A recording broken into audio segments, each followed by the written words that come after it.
Well, I see it's just after 7 o'clock, so we'll get started. I want to welcome everyone tonight to our town hall meeting here for Lakely Woods School. I have a couple housekeeping things to go through before we get started. Muting, please make sure that you stay muted during the conversation unless you're asking a question. It gets really hard to hear things if there's noise in the background. So please watch your mic. Down at the bottom left-hand corner of your screen is the unmute.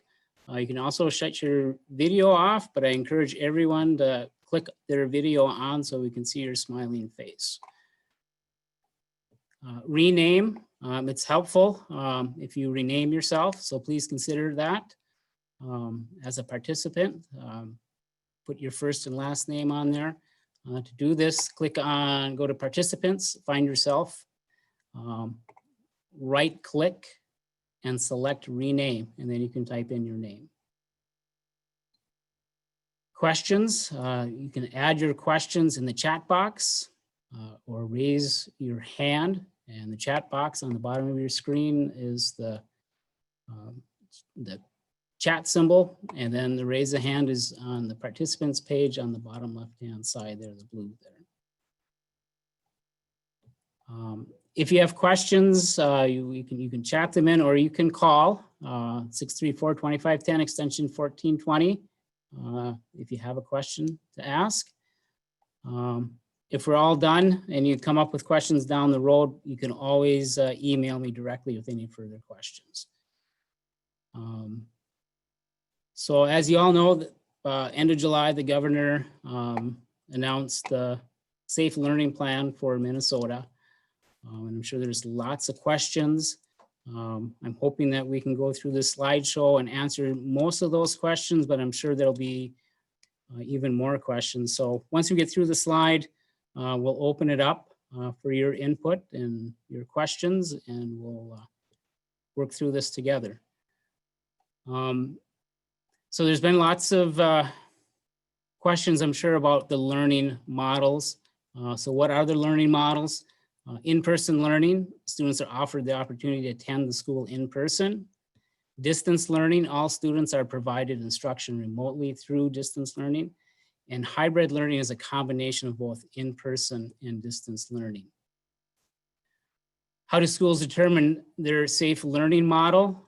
It's been in the planning stages at the state level, down to the district level for quite some time, since this spring. The step one is basically the Department of Health has used data from local counties to determine a base learning model for public schools to look at. The Department of Education has shared that data, and they've gone through a consultative process for public schools to engage with education and public health experts to review their county health data and safe learning plans. In step three, public schools with their incident command team at Lakely Woods, it's my cabinet team, have been evaluating our ability to implement the required and recommended health practices for each of the models as we decide on what's the best approach to start the school year. We're right in the middle of step four right now, and that's public schools in consultation with public health will determine a learning model to begin the school year and communicate that decision with their school community. And then step five is kind of an ongoing step. Public schools, Department of Health will monitor the community and school level impact of COVID-19 on a regular basis, and adjustments will be made to the learning model if needed. On the right-hand side of the screen, they've listed the three learning models on a continuum. And that's to symbolize that things may change and we may have to adapt to what's happening within our community. And I will point this out several times, but down on the bottom here, it says, regardless of the learning model, all public schools must offer an equitable distance learning option to all families. And I guess that's one of my key points tonight, is that at this point, Lakely Woods School, we have options for families. So what bases or what do we use to determine what model to start off with? The Department of Health has developed a 14-day county level case rate per 10,000, and this is basically the formula that they're using. And it's basically the total number of COVID cases within the county over the last 14 days divided by the ratio of your county population per 10,000. And that will give you your 14-day county level rate per 10,000. So what does that look like? On this sheet here, on the left-hand side, number of cases per 10,000 over 14 days. That's the state established number, and they range basically by 9 points each as you go up. On the right-hand side is the recommended learning model. And the state is treating elementary age students different than high school students. And that's based on their data and statistics as far as how COVID spreads among the different age groups and the severity and a number of other determinants that they've used. So they've looked at elementary and high school a little bit differently. And you can see that the modes that they recommend are a little bit different as we go down as the rates increase for COVID cases. In the middle is number of cases in our county, and that's based on the census, 2018 census, I believe. I think the numbers that I looked at, I think the state's rounding us to about 3,800 people for our county population. So what this shows, for example, the state level of 0 to 9 would correspond for Lake of the Woods would be 3 cases would keep us within that first range. And under that scenario, we could go in person for the elementary and in person for the high school. And as the rates increase, we shift to different scenarios. We'll get into the more detail on what we're recommending.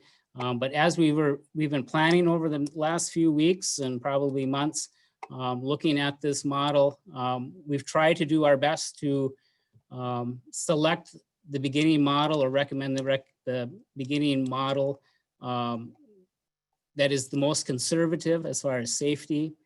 And the point of doing that is we don't want to get in a scenario where we're watching these numbers fluctuate and we're bouncing back and forth from different scenarios. So we want to have things set up so that we can have some consistency over time.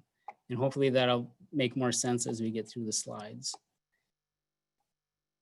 So health requirements for in-person and hybrid learning, mask policy must be in place, PPE for direct support student services, building routines of hygiene, education, and practices, daily cleaning and frequent cleaning of high-touch surface throughout the day, building level COVID-19 program coordinator with optional student counterpart, limiting non-essential visitors, volunteers, external groups, discontinue large gatherings, activities that do not allow for social distancing, and monitoring and excluding for illness. Those are the requirements that we have to have in place for in-person and hybrid learning. Excuse me. On the right-hand side are the additional more strict requirements for the hybrid model. And that includes social distancing of 6 feet at all times in school buildings, school facilities at 50% capacity, transportation at 50% capacity, and sufficient staffing levels to meet the requirements of the model. Those all have to be in place when you have to go to a hybrid model. In addition to that, all staff, students, parents, and visitors will be required to complete a health screening when entering the building. Students being dropped off by parents will enter and be screened at the north end of the commons. High school students will enter and be screened at the main commons entrance. Elementary and preschool students will enter and be screened at the south side elementary entrance. We've also established an additional health office for anyone exhibiting possible COVID-19 symptoms. And we'll have frequent reminders will be provided for students and staff regarding hand washing, 6-foot social distancing, et cetera, through instruction and signage throughout the building. What is going to happen if there is a confirmed case of COVID-19 in school? Schools will receive assistance from the regional support team that will help determine appropriate next steps as to how to communicate with their school community, contact tracing, and notifying close contacts. Regional support teams are a partnership between the Department of Education, the Department of Health, regional service cooperatives, and local public health. And they're meant to support districts in navigating the impacts of the COVID-19 pandemic. How will I know which model my school is implementing? Based on current data, Lake of the Woods administration and staff are currently planning on in-person for elementary pre-K and hybrid for high school 7-12.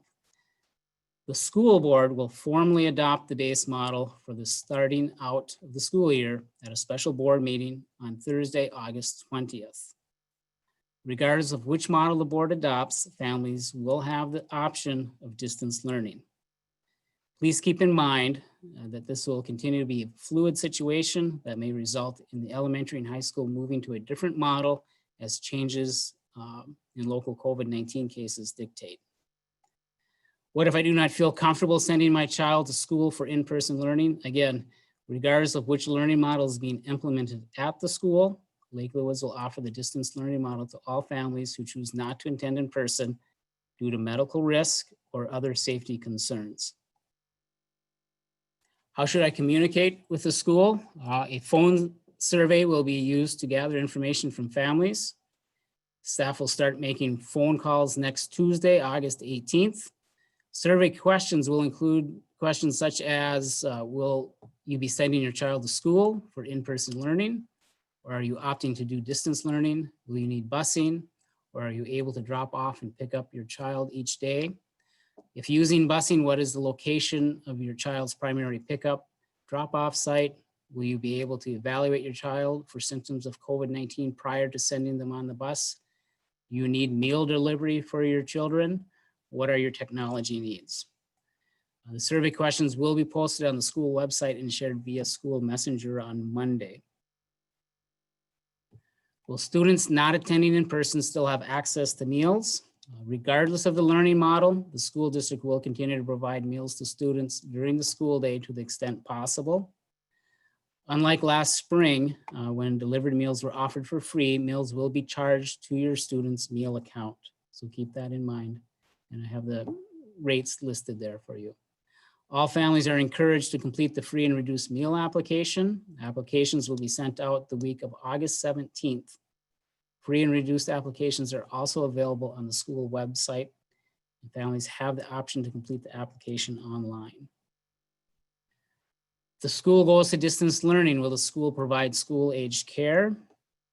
During a hybrid or distance learning model, when students are not receiving in-person instruction, the school will provide care for school-aged children 12 and under for critical workers on Tier 1 of the state critical worker list.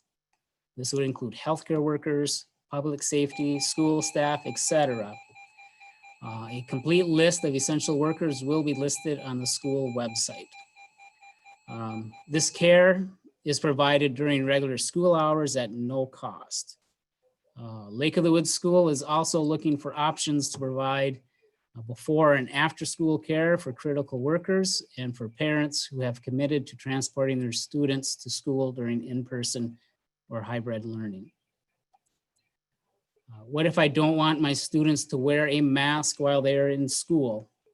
Per Executive Order 2081, all students grades K-12 must wear a face covering while they are in school buildings, making exemptions for children who are 5 years old and under, those with a medical condition, mental health condition, or disability that makes it unreasonable for the individual to maintain a face covering.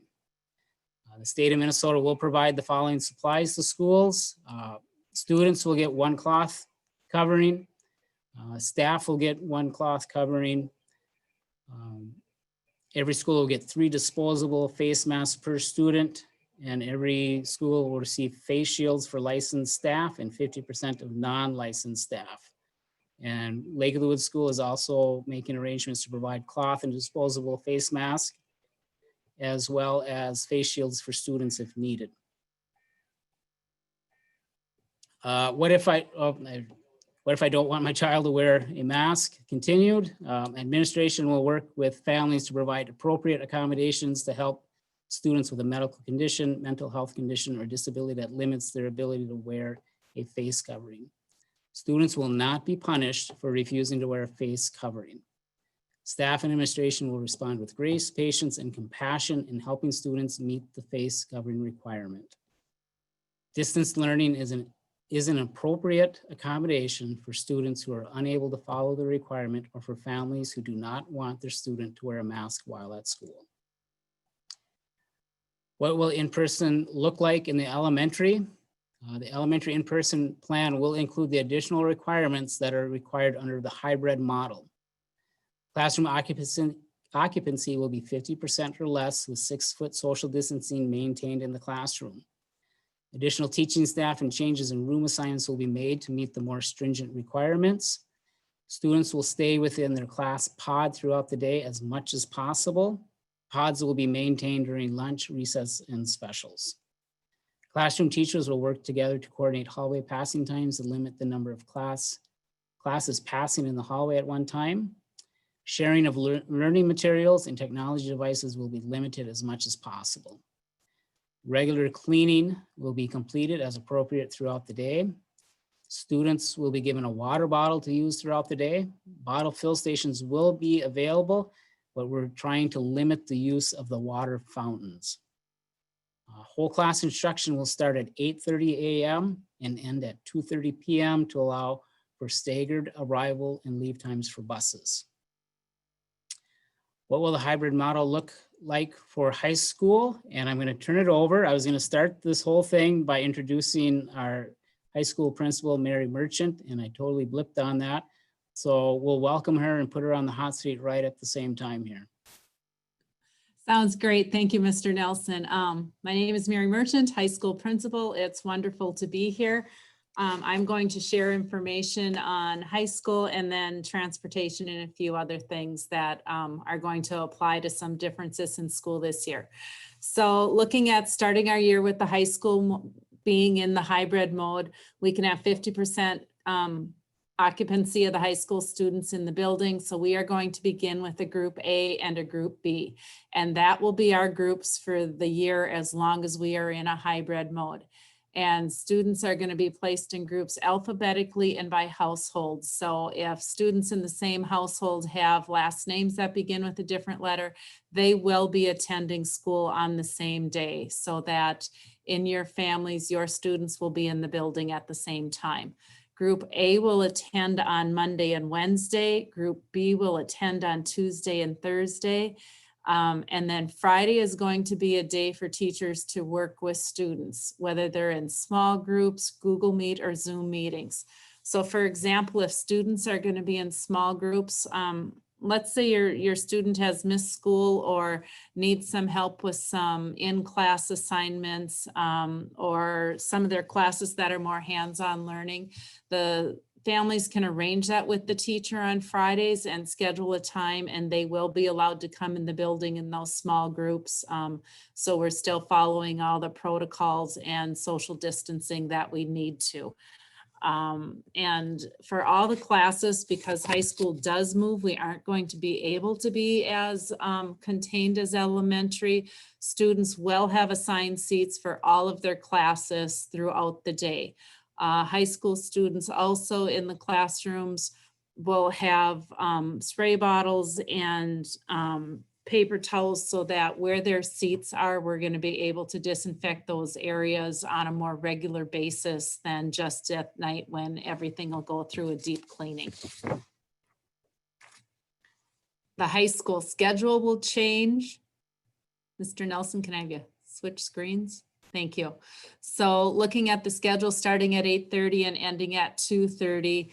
This year, we're going to start our year without the interflex time and class periods in between. We've increased the time to allow for that social distancing and passing to 5 minutes. And then our lunch hours to allow, because we only have 50% of our population in school, we should be able to space how we need to. We are also going to be bringing in picnic tables so that as much and as often as possible, we're going to encourage the students to eat lunch outside. So we are just going to hope for a nice sunny, warm fall to allow for that.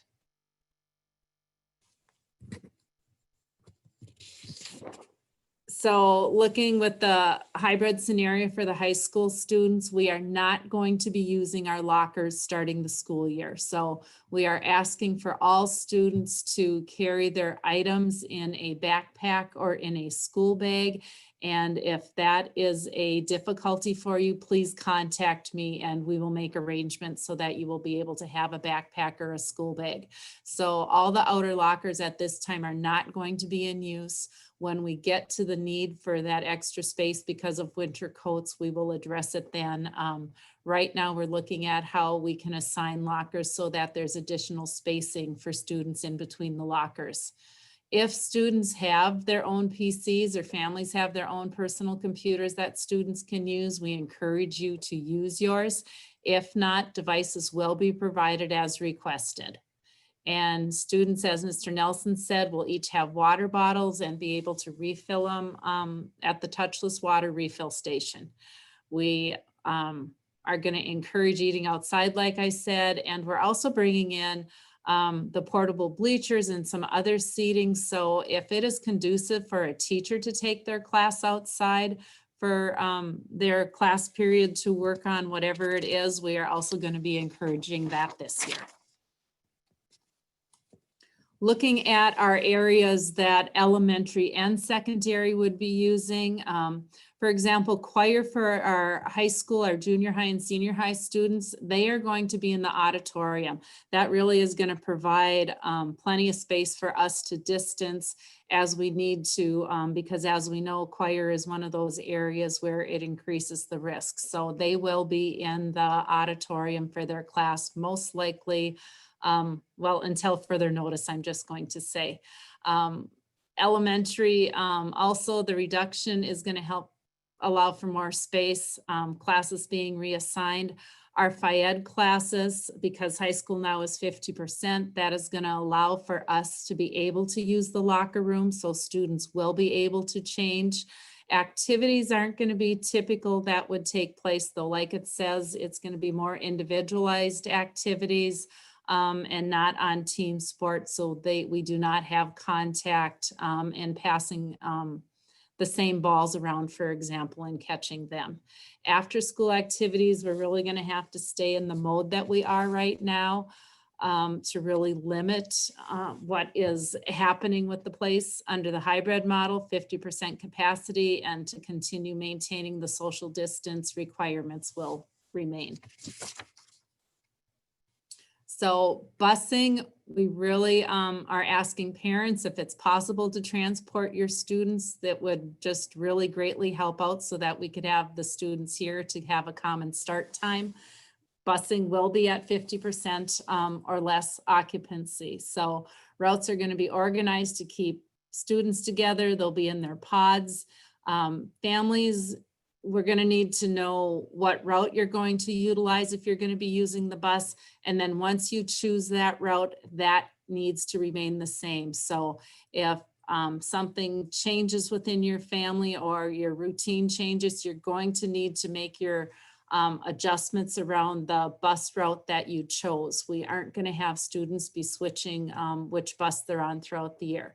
Bus drivers are going to have split routes to keep the students grouped in smaller pods, and then that's also going to allow time to get the buses cleaned in between routes. Students on the buses will also have assigned seats, and they will only share seats with family or household members. And when they get on the bus, we're going to start at the back of the bus and fill towards the front of the bus. And as we said, our day is going to be adjusted. Instructional time will begin at 8:30 and end at 2:30. One other thing, when kids come in for breakfast, we are going to be doing a grab and go breakfast. And so when students come to school, they can get their breakfast, and then high school students, for example, will go to their first hour class, and elementary students will go directly to their classroom when they get to the building. We are really working on trying to provide the best education for the students, following the guidelines and protocols that have been established by MDE and MDH. The guidance based on research and trends and what has happened throughout the world. With all of our efforts, there's no guarantee that the COVID-19 will not impact our school community, but we will do everything in our power to keep our students as safe as well as our staff. We know that there's serious issues and concerns for many students when they don't have access to in-person learning. Every family, we understand, has unique needs and situations. We encourage communication with us so we can help meet those needs to the best of our ability. Distance learning may work well for some and not others. I think we all saw and learned from that this spring when we were abruptly put into that mode. We certainly respect if families aren't comfortable sending their students in person, and we will make the distance learning accommodations as needed. Each family needs to consider the benefits and the risk associated with each learning model and decide what's best for your situation. We just ask that you communicate with us so we can support your students and your families. Lake of the Woods is here, school is here to partner with you, regardless if you choose to send your students for in-person learning or elect to do full-time distance learning. We are going to be sending out a phone survey and calls will begin next Tuesday. The survey is posted on the website so you can look at it ahead of time to know what questions will be asked. And then based on that survey, that's going to help us prepare for the upcoming school year. Please communicate any changes to the school with your students' health as soon as possible. Contact us with any questions or concerns, and please visit the school website for updates and additional information. I'm going to jump in real quick here, Ms. Merchant, and I just Sure. want to demonstrate real quick our website, because this is probably the best go-to spot. If you have a quick question, is to go here. Click on here, and this is kind of where we house all of the questions related to COVID and distance learning. We have family resources listed, and we will continue to update and change this as we move forward. So this is a good resource to start off if you have questions, or if you want to email. And here's another list of resources too that we've put on here. So now it's your turn and to talk and our turn to listen.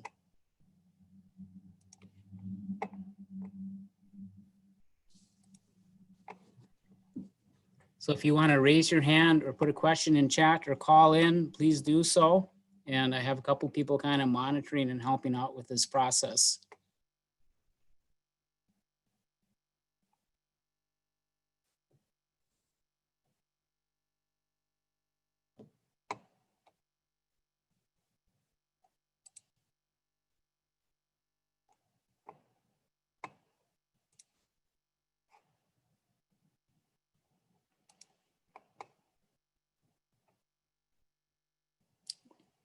And if you're having troubles figuring out how to chat or how to raise your hand, just wave your arms up and down and we'll look for you. And we'll unmic you here so you can talk. So Jeff, yep. I've been monitoring the YouTube live page. Okay. There was two questions. One I tried to help answer, but you might want to clarify. If the elementary kids are going to 50% capacity, is there going to be more teachers, or are they doing every other day? But the answer is that elementary is still 5 days a week and the high school is twice a week, correct? Yes, elementary technically is in person. But when we planned this, what we wanted to avoid is having disruptions. So our goal as we were planning was to, how can we set things up in the classroom, on the buses, so that we can meet the more stringent requirements to allow us to, even if the numbers go up a little bit, we're already have things in place for the hybrid model. So we don't have to make that switch for kids. We don't have to stop in 2 weeks and adjust classes and move kids around and mess with bus routes. Things are in place. So elementary right now is in person. We have them coming every day if parents choose to send them, but we have things in place to keep us covered as things change. In the high school, that's why we're planning with the hybrid model, because it's as I stated earlier, the threshold is a little different with the older students, and we felt that getting a routine and a schedule for students and parents and families was probably the best thing that we could do, even if it means that we have to alternate days for the high school students. Mr. Nelson, we have a couple questions in the chat room. And one is, if we start out with distance learning, can we switch later on in the year if we feel it's not working for the best for our students? Absolutely. We will be putting some guidance. We want to avoid the jumping in and out from distance, so, but as things change, yes, you will have that option to adjust. We just ask that you communicate with us.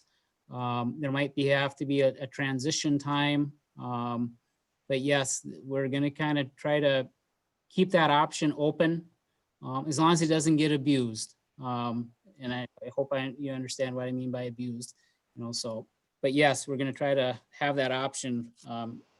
If you choose to start off the year distance learning and 3 weeks, 4 weeks down the road, you feel you want to try the in-person, if it's elementary or hybrid, we will work with each individual with that.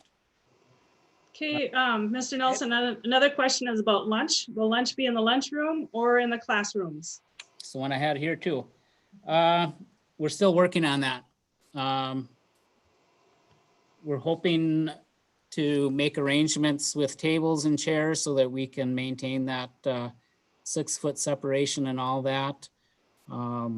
So our hope is that we can provide a space other than the classroom for kids to eat lunch. We might have to be creative.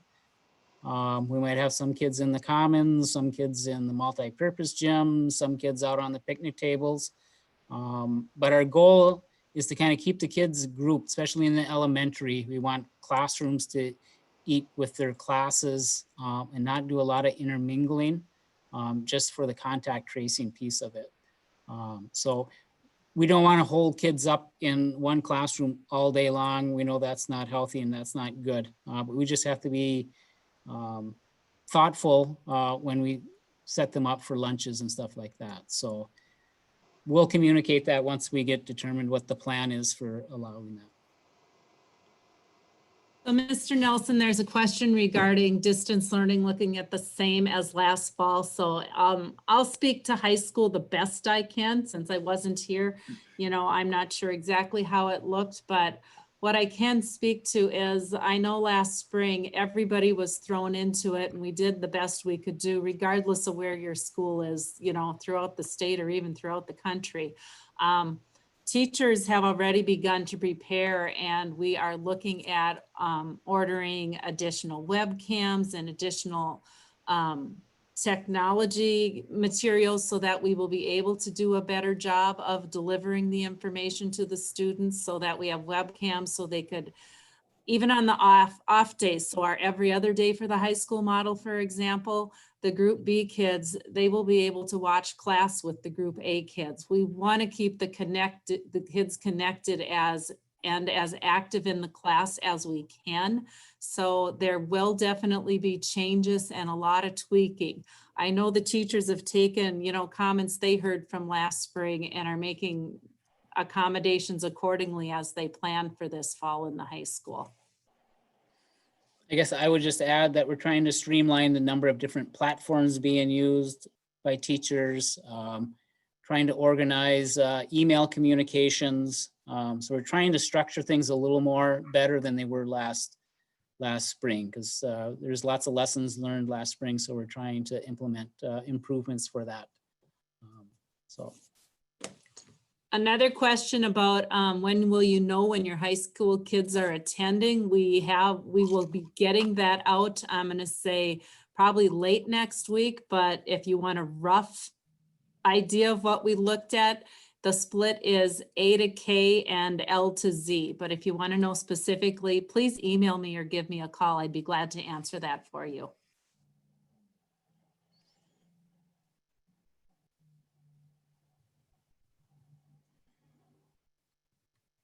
I thought I saw a question pop up about special ed students and paras.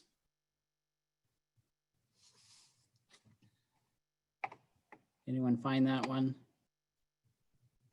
It's what would it be like for students and paras if we choose to send them to school? Okay. We will make accommodations. We have some students, special needs students that may not tolerate the face coverings. We'll try different options and accommodations to meet their needs. We'll work with families and special ed staff and our BRIC representatives and go through the special ed process of trying to come up with accommodations that are appropriate and meet the needs of the students while keeping people safe. Some staff that work in close contact with some students may have additional PPE at a higher level than a regular classroom teacher. So each individual situation will be addressed with the families. Try to come up with a plan that works best for everyone. So question about high school, can high school students come for in-person for some of their classes and do distance learning for some? I guess I would really like to visit more on that one so that I'd be able to bring that to the teachers so that we could address that. If it's something that could be worked out, I'm certainly not going to say no to it at this time. Jeff, there's a question from Lisa Olson. What precautions or steps will be taken if a classroom has a positive? Mr. Nelson, there's a question on what precautions or steps will be taken if a classroom has a positive case? Will the class still be in session or will those kids go on a 14-day quarantine? Okay. That goes back to that slide with the regional support team. And that would be involving the Department of Education, Minnesota Department of Health, and our local health providers. There's a whole bunch of different scenarios in the guidance and different things to think about. It might not always be a knee-jerk reaction. Within the classroom, I would assume that there would be some guidance as far as what is close contact and what's not. I'm not an expert on that. That's why I would be relying on that support team to go through the scenario and work with us to determine what would be best. Even if another scenario is, if we have a rise locally outside the school system, it doesn't, even though our numbers might change, it might not mean that we have to change our model because they will look at all those cases and where they're happening and what the potential risk is. So not a very good direct answer, but there's a process in place as far as contact tracing and notifying the school community if something like that takes place. And we would follow the guidelines from the Department of Health as far as isolating for 14 days or whatever the recommendation is. And that seems to be changing a little bit over time as well.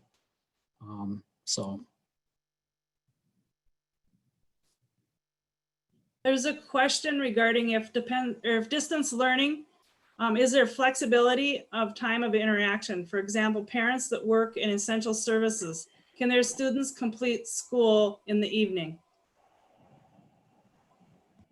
To answer that for the high school students, I would say yes, because typically if they're given an assignment, it wouldn't be due until at least the next day. So that certainly should be a doable accommodation.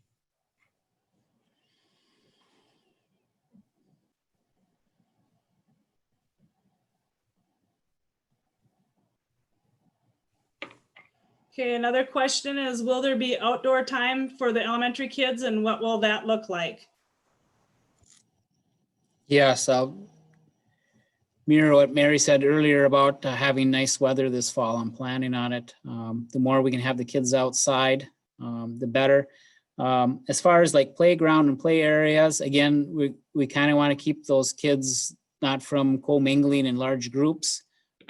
So we might have to designate areas and spots for each classroom to take their kids.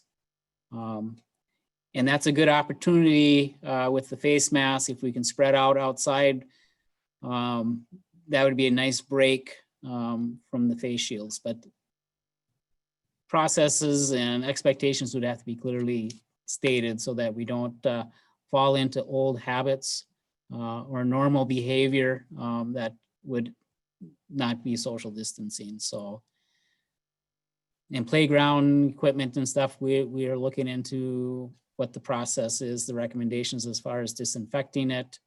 There's all sorts of guidance that we're looking at. But yes, we want kids to get outside as much as possible. Okay, Mr. Nelson, there's a question on busing. Could you clarify busing more and specifically the Roosevelt area if possible? Can you hear my thing in the background? All right. Would you shut that off for me? Just unplug it. It's my weather station. I apologize. Busing, as far as specific routes, I don't have that information yet. We're working on specific routes. What we're looking at is, and Mr. Brent, I'm not sure if he's here tonight or not. Would be better to answer that. As far as the routes, we're looking at, for example, the ones that are farther out would be picked up at a different time, maybe a later time, because we would pick up the 50% and bring them straight to school.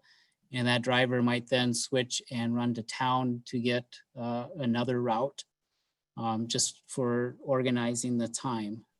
So we're going to be running buses in and out multiple times to get kids here. And that's why we have that staggered time in the morning. And we're looking at all sorts of things, common households and stuff like that, so that when we put kids on the bus, we kind of keep the same kids on the route throughout as much as possible. So I'm not sure if I answered that question very well, but. I have the next one. Will high school have homecoming still? Well, Mr. Sather and I just happened to be talking about this today. He gave me just a glimpse at, I'm going to say how enormous homecoming here is.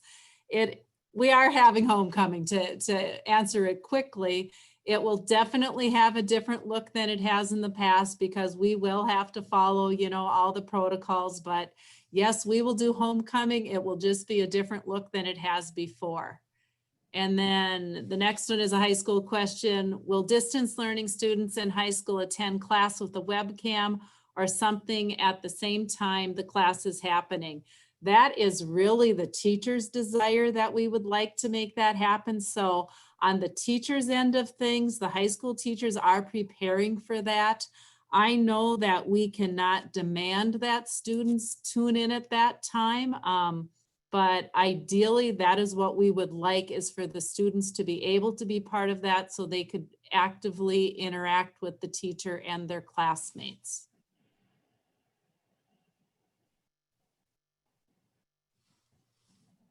Okay, there's another question on, will students have to wear face masks when sitting at their desks? The guidance, I believe so, yes. They will have to have a face mask or face shield in the classroom in the enclosed area. Yeah.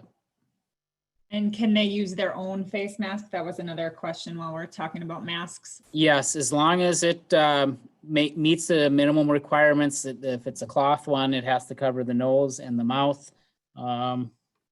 These are the shields. If it's a shield, they recommend that there's a buffer on top here, an enclosure, and that it wraps around the face and goes below the chin. And I've worn both. We have smaller ones for elementary students. I prefer the shield myself for seeing face expressions. But I think there'll be situations where a shield might be more appropriate, and other times where the face covering would be the best bet. None of them are perfect, but it's just an attempt to make things a little bit more safer. And then will they have to wear them on the buses too? That was Yes. another question. Okay. On buses, yep. Jeff, since you just mentioned masks and then buses, do you want to talk a little bit about like making sure that no one has a fever before they get on the bus? Yes, we'll get more guidance out on the symptoms but we're asking parents to check their children in the morning, take their temperature. I believe it's 100, what is it, 100.4 or something like that is considered.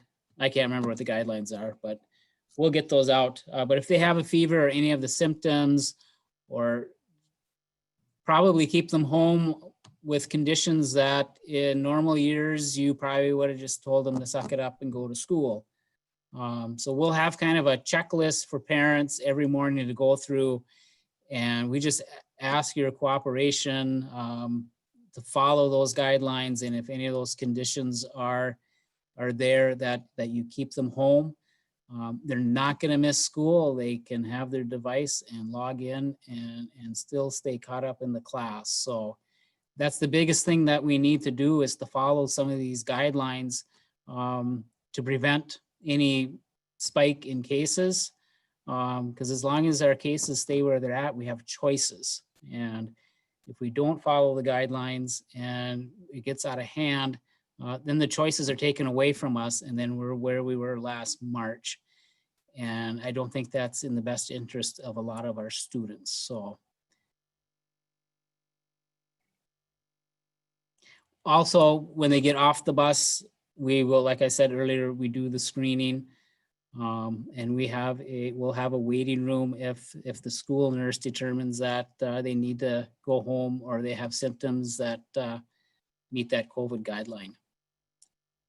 And we'll have the regular nurse's office for the normal nosebleeds and getting medications and stuff like that.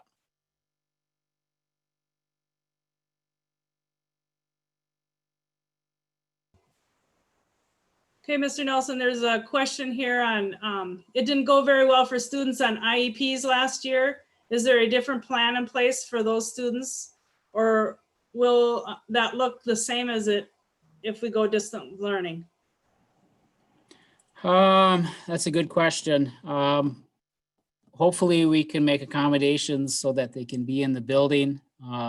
If we're forced to go to distance learning, they're looking at developing contingency plans with parents and the IEP team to determine what that's going to look like. And it will look different for every kid on an IEP because their needs are unique and individualized. So, but I think we learned some things that didn't work with kids that we can try to keep in mind as we develop a plan for them. And if it refers to high school, I really would appreciate a conversation with who that came from so that I could be aware of what some of those obstacles are so that we could help prepare ahead of time to make the accommodations so it would be a better situation.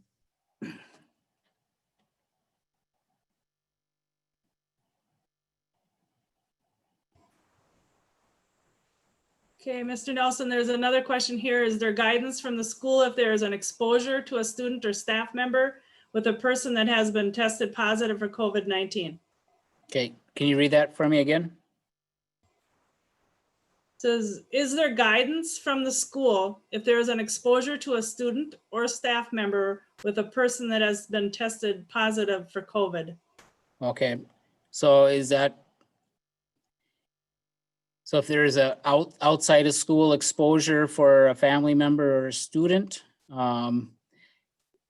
that would be something that would have to go through the Department of Health as far as contact tracing. and that type of thing. It gets a little challenging with the HIPAA laws and all the stuff that they have to follow as far as notifications and stuff. I would hope that if there's exposures that families would communicate that with us. I don't think technically they have to. But that would be something that would be helpful for us. But again, that was probably something that would be referred to our regional support team. And I would take guidance directly from the Department of Health and Department of Education. I hope I answered that.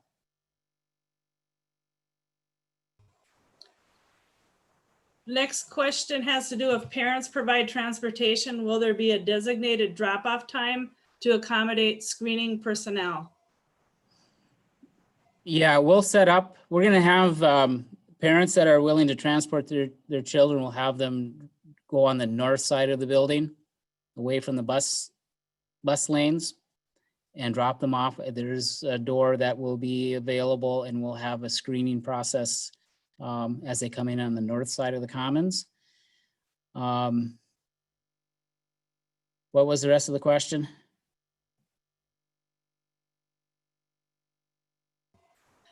They just wanted to know if they were providing transportation, if there Yes. would be just a designated Yes. drop-off time. And like I mentioned in the slideshow, we're working on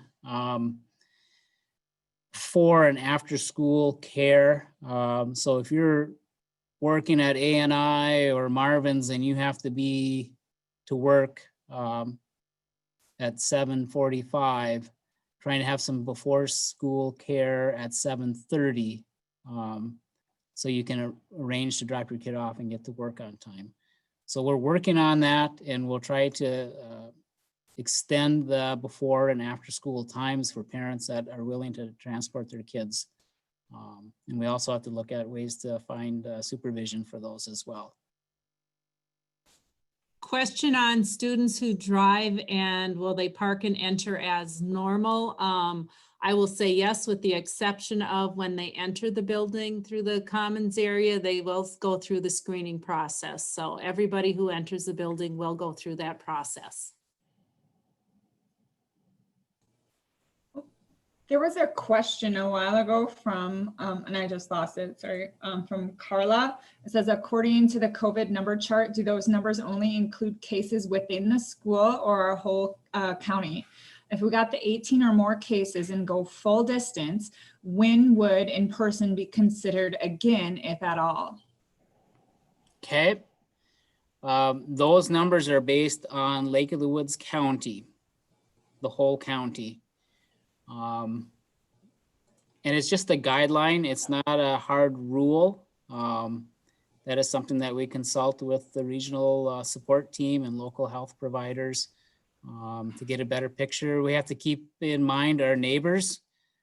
We do have a good number of students that open enroll from Warroad as well as South Cooch.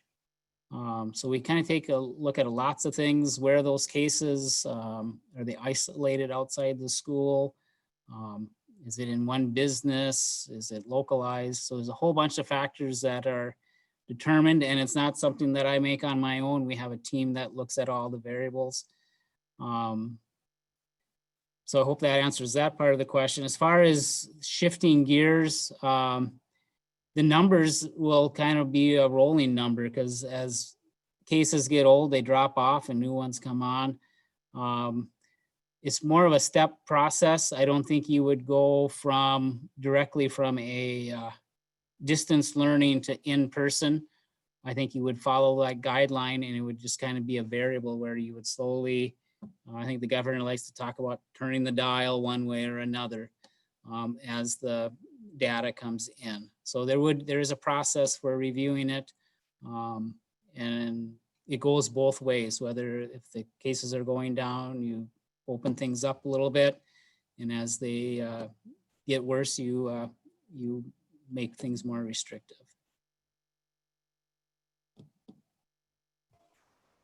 Okay, I'm going to combine two questions here. How do you plan on enforcing the use of masks for younger students? And then the second part of that question is, will there be any special requirements for preschool students? Okay. The mask requirement that's not for kids under the age of 5. I think the plan is to try to transition kids and get them used to it as a learning tool. And that's kind of how we will do it in the elementary, approach it more as a learning rather than a disciplinary thing. So we want to be supportive of the kids. There is some transition with it. They're not always the most comfortable. It won't be perfect. But as long as we have the support of the parents and working with the student, I don't anticipate a lot of issues. Kids are pretty resilient. And if we make it a norm in the building, kids usually get on board with that pretty quickly. And the ones that really struggle with it, there's probably some underlying issues that are creating that situation. And that's where we would work with the family and try to come up with different accommodations.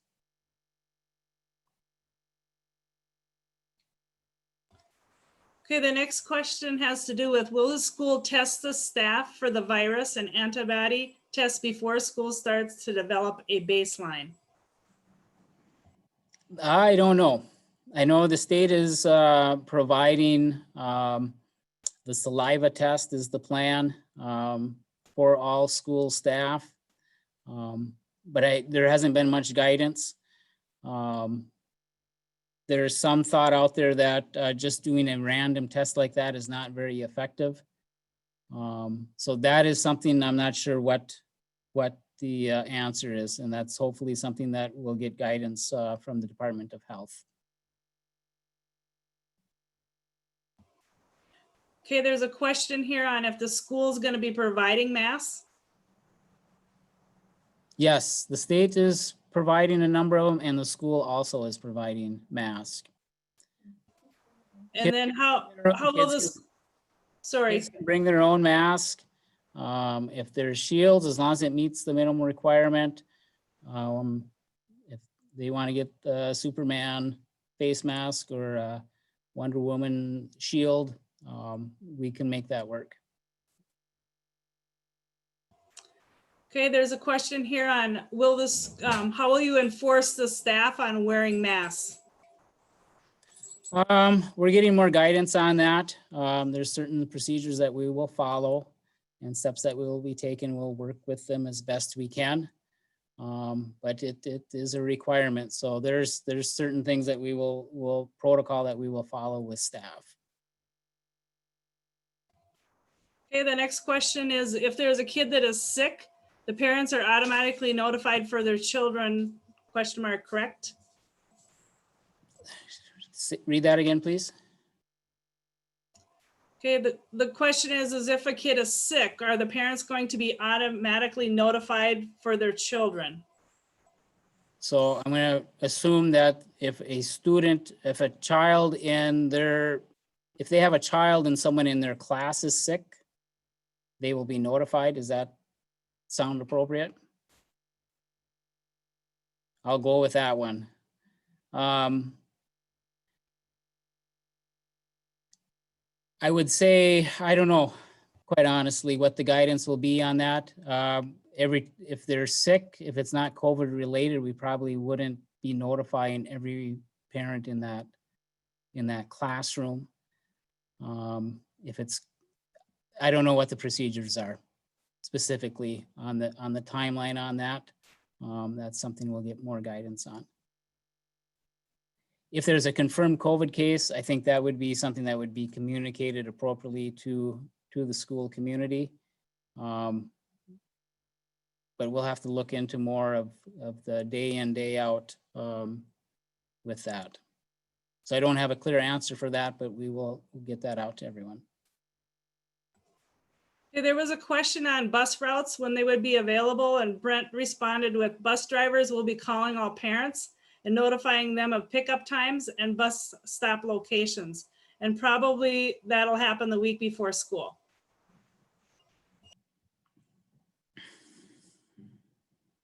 So our goal is next week to get the survey questions out, contact all the families, get that information from everyone.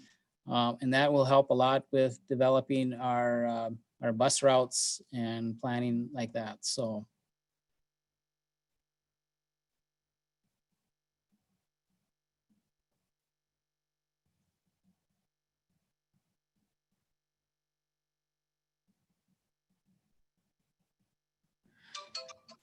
I'm not sure if this was answered already yet, but there was a question about if parents provide transportation for elementary more so, will there be designated drop-off times to accommodate the screening, or can parents drop off at any time? I think what we would probably do is work with the parents and kind of establish their normal drop-off time. If that makes sense. But there'd probably be a range of times, probably like 7:30 to 8:30 range, something like that. We'll establish set times. And we'll see how many parents, if we're worried about 30 people showing up at one time, we might have to coordinate a little more individualized drop-off times. Mr. Nelson, there's one more question here on if kids don't do mask well, would you supply a face shield? Yes, with the caveat that things change. The last guidance that I looked at, the face shield could be used for kids elementary through 8th grade. And we have made plans to order shields for students that cannot tolerate the face shield. But as they do tests and stuff, they're coming up with different guidance on that. But at this time, yes, we're looking for different options to accommodate students with different needs.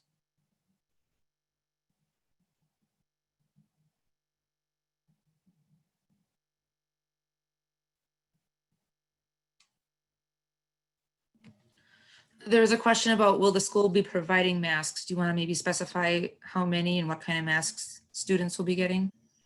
The state is providing one cloth mask for all students and 3 disposable.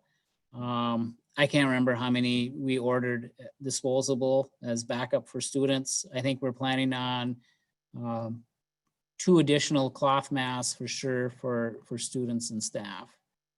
So basically they'll have 3 cloth masks and we'll have an assortment of the disposable for those days when we leave home and forget to bring our masks. So, and we'll have that available in the buses and in the classrooms and stuff like that. Mr. Nelson, there's a question on with cold and flu season coming right around the corner. Children get fevers and COVID-like symptoms with cold and the flu. Will they need to be tested before they return to school, or will they have to stay home for 14 days? That's a question I can't answer at this time. That's a school nurse and Department of Health question. I don't have a clear answer for that. I'm not sure how they would determine the difference between the two. So will they be testing? Probably. I think as tests become more available, I think that would be a common practice. So we'll get out the guidance on that as well. So if you have a kid with flu versus COVID, we can determine the difference and act appropriately. The next question has to do with busing. If we send kids on the bus to school, but have to bring them in ourselves, do we have to call someone to let them know that of the change? Can you read that again, please? So this family, if they send kids on the bus to school, but they have a change where they have to bring them themselves, do they have to call someone to let them know of the change? So they're signed up to take the bus and have to bring him in themselves. No, I don't think they would have to call the bus route on that.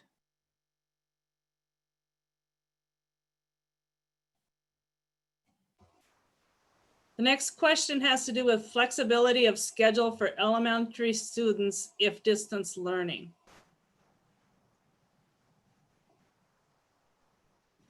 Say that one more time. I don't know, it says flexibility of schedule for elementary students when distance learning. I think maybe that means like if they have to be online at specific times, perhaps. I think I would mirror what Mary said earlier. We would encourage, if the classroom teacher is doing some live streaming, encourage the kids to participate in that. We would encourage it. We can't enforce that. But if it's live streamed, it can be recorded and reviewed at a later date as well. So there is some flexibility.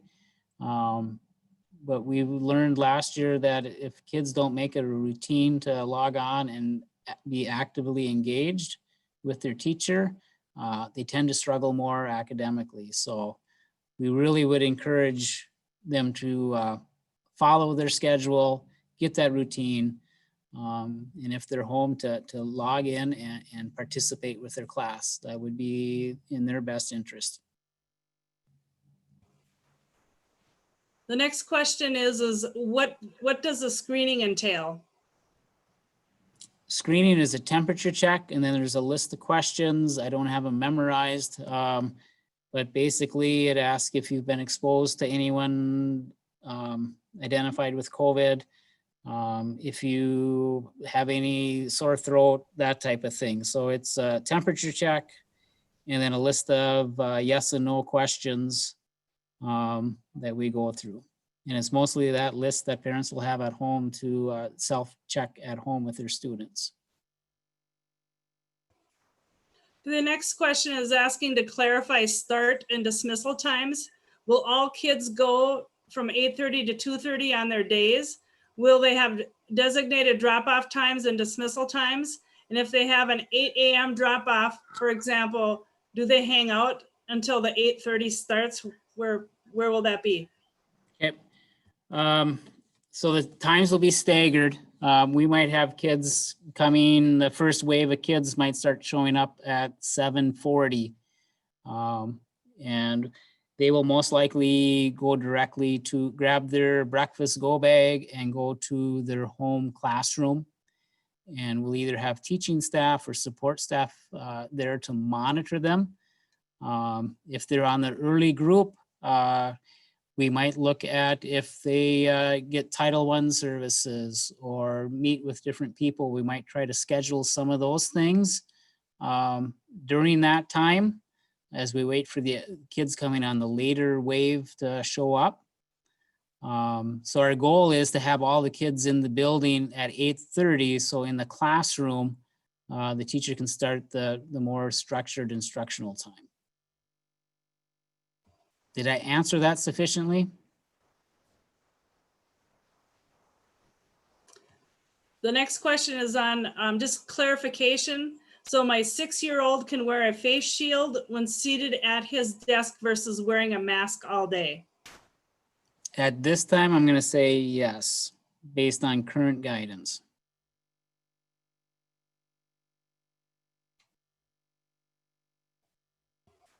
And the next one is from a bus driver, said that most families on my bus route have my cell phone number and will either text or call me before they start my route if the student isn't going to ride the bus. Thank them for answering that for me. Okay.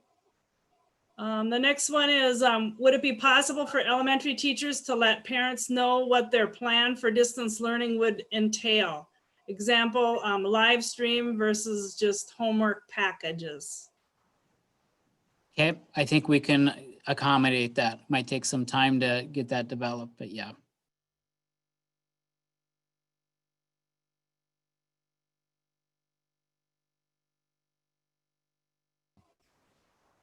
Okay, the next comment is just a clarification that temperatures will be taken by a no-touch thermometer. Correct. And the next question is, if you choose for your child to not wear a mask, will they still be allowed to attend?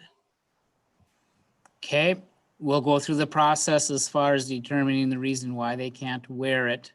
And if it's a health reason or mental health reason or those conditions that we talked about earlier, we'll make accommodations as best we can. If it's just flat out refusal, they can wear it but don't want to. An appropriate accommodation is distance learning. And that's coming from the state. That's not our choice.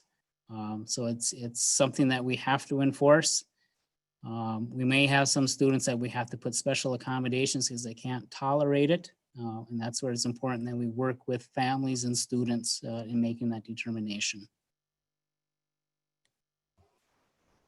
Okay, the next question is, if start time is staggered, how will the home route work? I'm not sure I understand what home route means. I'm thinking it means at the end of the day for going home. That's a Brent Cole question. I think it would be in reverse if they're an early arrival. He says home route will be staggered as well. His, Yes, okay, that's easy. I'm making it harder than it needs to be. Yes, the same thing, staggered routes in the morning will be the same in the afternoon. Okay, the next question is, will there be a meet your teacher of some kind for small elementary kids? Yes, we're working on that. It might not be what we've done traditionally. We don't have the details, but we're looking at more of a scheduled time for parents to bring their kids in because we know that's important to make that connection. So I'm working with the elementary staff on how we want to set that up. But we will do our best to have something for kids to come in and get to know where their class is and get to know their teacher. Okay, the next question is, do you have enough staff to manage all entrances with the screening protocol each morning? And is there going to be a 7th grade orientation? I'll answer the staffing question and Mary can answer the orientation. We've added some staff. I'm not quite sure if we have enough yet. But we may have to add some more people. Yes, there will be a 7th grade orientation because of the size of our 7th grade class and the size of our gym. We will be able to accommodate that we can bring them in for orientation and follow the guidelines that we need to.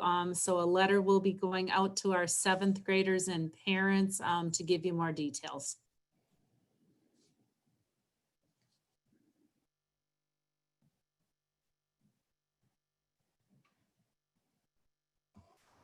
I do not see any more questions right now in the chat.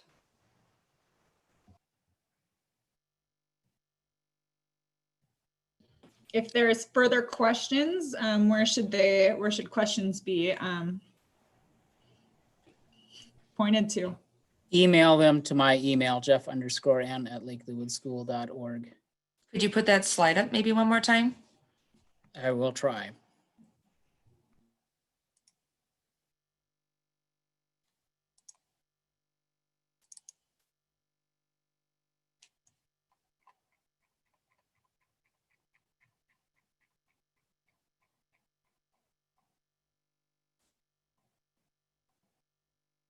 So you can email them. If you want to call the main office or the district office, that would be another place to leave your questions.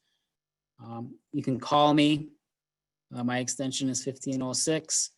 My cell number is 218-434-0023. I think I have it listed on the school website as well.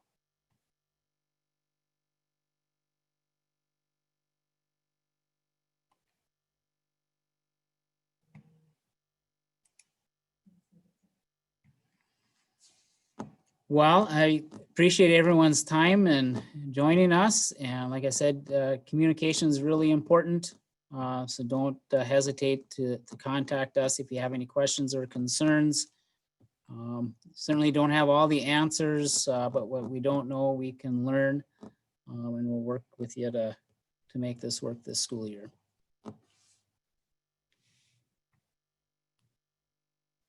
Thank you, everyone.